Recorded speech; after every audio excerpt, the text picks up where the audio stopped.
All right, so payment history. I'm just gonna only talk about payment history in this video. And remember, your payment history is approximately 35% of your overall score. So that's about 192 points. I think it's like 192 and a half, but we just call it 192, right? So 192 points of your credit score is geared towards your payment history. So if to the date it is right and you don't have a perfect payment history, it's not that big of a deal. The reason being is because there are things that you can do to make your payment history go from imperfect to perfect. And one of the first things you could do is get on the phone. Get on the phone and call whoever it is that says that you didn't pay them at some point in time throughout the year or throughout the past, right? So let's say you get on the phone with American Express and they're saying you didn't make your payments in May and in June of last year. So all you gotta do is get on the phone, you call them, say, hey, my credit report is showing that I missed payments in May and June. I don't believe I missed any payments. Could we look into this? And what they're gonna do is they're gonna look into it. And when they look into it, they're gonna see that they don't got a payment coming from your account towards that specific bill. So at this point, what you can do is you can ask if there's a way that you can get this removed from your credit report, because in all essence, it was your intentions to pay. You never had any intentions of not paying. And honestly, you don't know how this mistake could have taken place.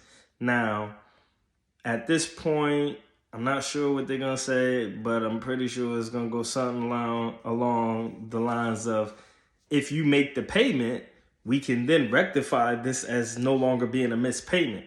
It will be a late payment, but we're not worried about late payments. We're worried about missed payments. Because when it says miss, that is a blemish. That means that for whatever reason, you didn't pay a person back when you agreed to pay them back.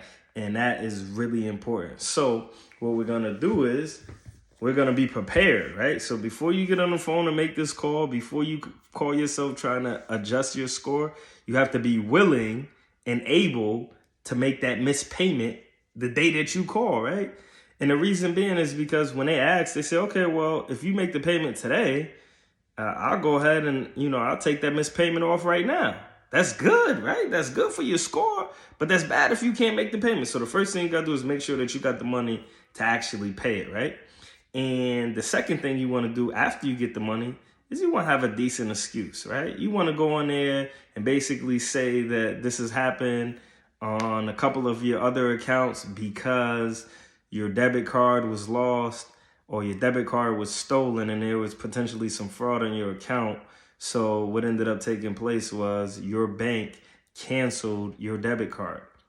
Your bank canceled any reoccurring payments that you had automatically set up.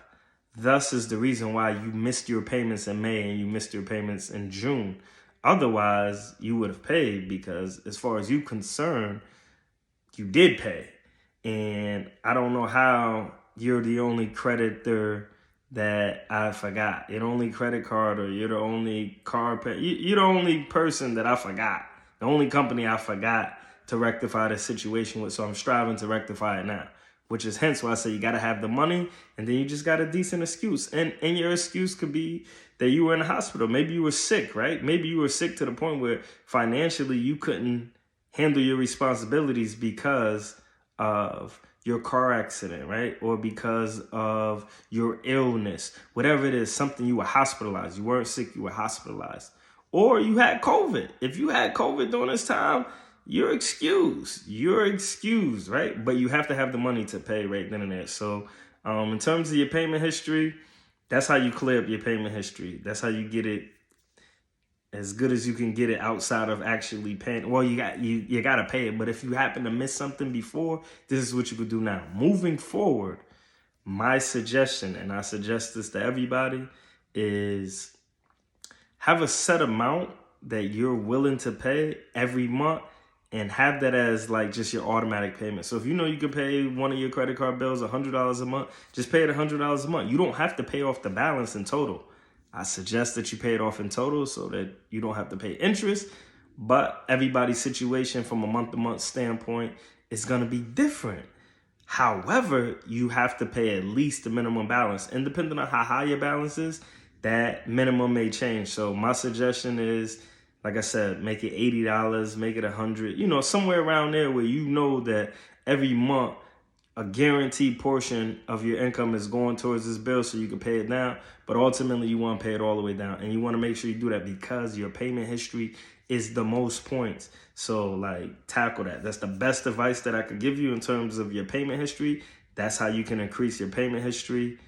And it's real simple. You just got to stick to it. Get on the phone, make those phone calls, you know, be prepared to pay if you messed up in the past, and moving forward, just strive to not mess up. And it's kind of really simple.